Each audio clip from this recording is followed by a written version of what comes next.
That's the opening of the video. Just as it started. Okay, you remember Marie if you're an OG subscriber. She would be in like a ton more videos, but she lives in a different state now, so. Yeah. Great. So what are we doing today, Julia? Well, a lot of you want me to review Descendants. And I love that movie. It was such good luck because I've seen that movie like 30 times. Yeah, the thing is, I would feel bad just like making fun of Descendants because even though I dislike it a bit, like I get that I'm not the target demographic, so I shouldn't like it. So Marie texted me and she was like, we could do this because I like Descendants and you don't like Descendants. So we are gonna have a debate. Fun fact, we were both debaters in high school. Yeah, even that we were both speech kids. So we just watched that most amazing movie in cinematic history. Okay, so what are we gonna be doing then? Just explain what we're doing. Okay, so we watched the movie and we both compiled a list of 5 reasons why we like it or dislike it. I have 6 though. Whoa! You didn't tell me that! This is a cheat! If you don't know what Descendants is, it's that movie that's on Disney Channel. Where they're the kids of oh my gosh, I'll do the plot. So, Descendants is a movie about the children of Disney characters, and the villains have to go to school with all the good people. Their parents, the original evil villains, have to want them to do something, but they're like, oh my goodness, we don't want to, and it's just a struggle of being evil or being good. All the characters are named like after their parents in really obvious ways. Characters like Mal is Maleficent and Evie is Evil Queen. Reason number 1 why Descendants is a good movie: the choreography and music. So Descendants was choreographed and directed by Kenny Ortega, who we all know did High School Musical. The actual best movie in cinematic history. The best trilogy ever.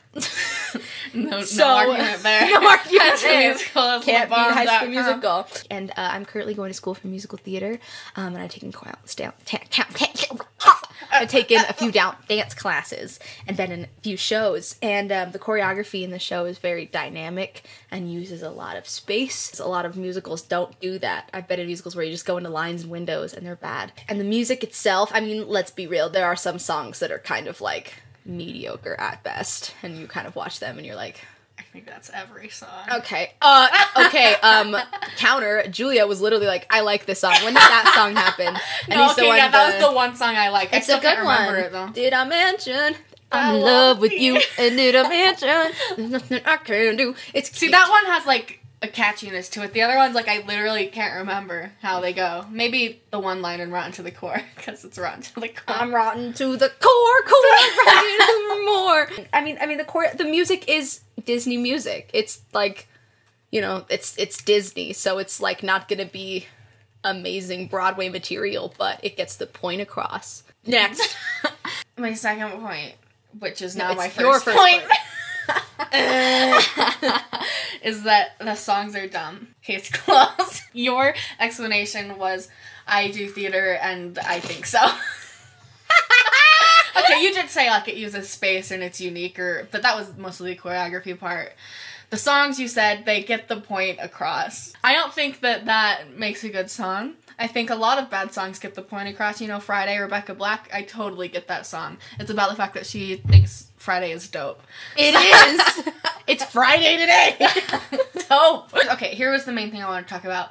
It's, like, super not memorable. But I don't think that's a good way to phrase that. But, like, so, this might not be a fair comparison because High School Musical is a classic, but, like, if I start singing High School Musical, everyone's like, yeah, that's my jam, bro. But if I start singing Descendants, people are like, what are you doing? But to be fair, you would be singing High School Musical in front of people who have seen High School Musical and would reach that demographic. If you were going to sing Descendants song in front of 13-year-olds, yeah, like if I went to like our middle school. Yeah, exactly. And maybe start singing it, people would probably know it. But I can agree with you on the stance that it is not a good musical, but it is a good movie. Got him. But my second point, on to the good side, is the surprise and shock factor. What? There are things that you don't see coming in this movie. And that is a true statement because I was with Julia when she first watched this movie, ever. One of the biggest points, spoiler, is when they're riding in the carriage, Ben and Mal are, and he eats her cupcake that gets rid of the love spell. And she's like, oh no. And he was like, no, let's take a second to let the love potion wear off, because he knew, and he wasn't spelled the whole time. And no one sees that coming. You did not guess that plot. And Julia was like, oh! Another thing is when Jane takes the wand from her mom instead of Mal at the end, when they're gonna do the coronation, and then Jane is like the one who like pulls a wand, but you don't see that Jane? It's Jane. Oh, she's like the plain Jane girl? Yep. And like, you see the hand reach out, and you're like, oh no, and then she sets him free, and we're like, what? But it turns out it was Jane, and that's a shock that you did not see coming. But having plot twist doesn't make your movie good, you know what I'm saying? Like, but it can help it be good. Second point on the neg, I think that their outfits are, like, so dumb. A big problem with their outfits I have is their dumb wigs. Their wigs, so dumb. That's how cool her hair could have been. And that's how it is! It's not bad. No, it's so bad. Looks it's better like in the second movie. They have Disney money. Like, they couldn't have just, like, gotten a really nice, expensive wig that doesn't look like straws coming out of her head. And their outfits, super dumb. I mean, that's kind of, like, the point, though, is it's, like, because the others, like, they're all, like, you know, and they're, like, little things, but they're the ones who look out of place. Here's how they could have done this. They didn't have to look like they were in Shake It Up. They could have given them, like, a grunge look. I just hate their outfits so much, like, to the point of insanity. I mean, they're not great, but that's okay. Point number 3, for me. Overall theme, and the theme of the movie, is that you make your own destiny. Every character does this throughout the show.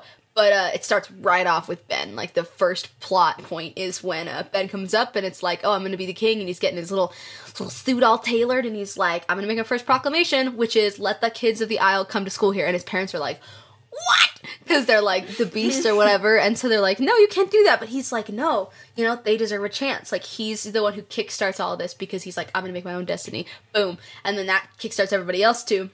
And then it goes with Carlos, and he's like, I'm gonna like dogs. That's a weaker one, but he gets better in the second movie. I'm gonna like dogs. But that's it. He's like, I don't have to hate dogs. Honestly, it's not even the weakest one. It's the best plot of this entire movie. Anyway, and then Jay comes next because he's like, I can be a part of the team. Evie, where she's like, I don't need a man. And Mal, you know, who's like, you know, I don't have to be evil. Can I ask you what Chad learned?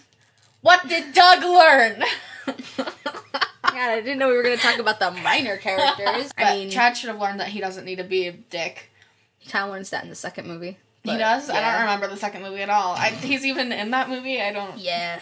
I thought that all he did was, like, he really liked the 3D printer. Basically, that's what happens. I mean, I guess, like, technically you could find the moral in all of them, but, like, I don't know, I don't think that's, like, the biggest issue for kids today to learn.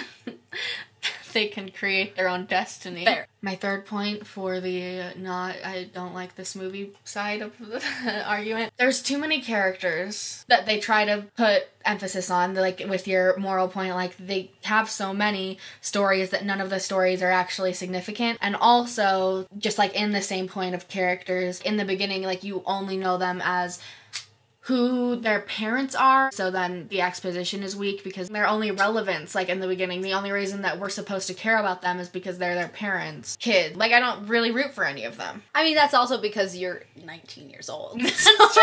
Next up, I'm gonna talk about casting. It keeps true to a lot of the races and ethnicities and like origin of... Oh, this is what it was. Yes. So Jafar is played by this guy. He's, American, but he grew up in Iran, and it's like in the Middle East, and Jafar is like Aladdin's set in the Middle East, and Mulan, her character, her daughter Lonnie is she's Asian, so as Mulan is, which is nice. But also of course they want to have more like, you know, variety and representation, so like Cruella de Vil's black in this one. I mean, there's even a girl in the wheelchair. She doesn't really get a plot, but like she's there. Oh, she exists. But she's there. So I don't know, I just think that they do a good job of not just casting all white people. Isn't that just something they should be doing and not something we should be like, wow, yay, they did it, I mean, we should celebrate it because it's a problem. We should be praising movies that do it correctly as opposed to... Yeah, absolutely. Should we praise them for just, like, not doing something bad?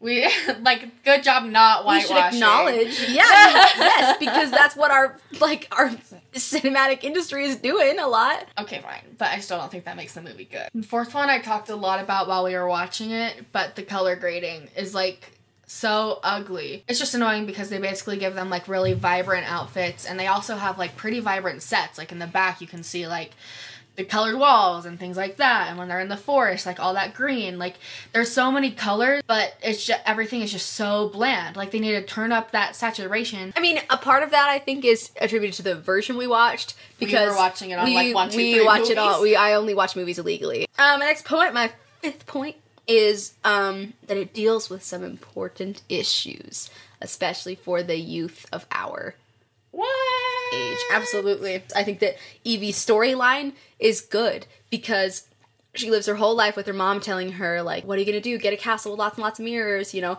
have a prince, that's what you're gonna do, that's your goal. And so she goes, and you see her at the beginning, and she's like, oh my gosh, you're a prince? And that's all she does, is she's like, I'm Evie, I'm a princess. And they're like, no. Throughout it, she, like, learns she doesn't need the magic mirror, and Miles says it, she's like, you do not need a guy, but, like, you know, Doug, Dopey's son, in another news, Doug! Who had kids with Dopey? During the movie, she was like, maybe one of my points will be that not everybody's hot. And I was like, who's not hot? And she was like, Doug! He's just got glasses on. He's still cute. Right. But, I just think her character, like, learns a lot by the end, because she's just, like, she doesn't have to fake being dumb and, like, pretend to be stupid for guys to like her. And I think that that's a big thing that people deal with right now, is that it's just, like, you know, we put a lot of pressure on women to be, like, pretty. Oh, this is the last one? Yep.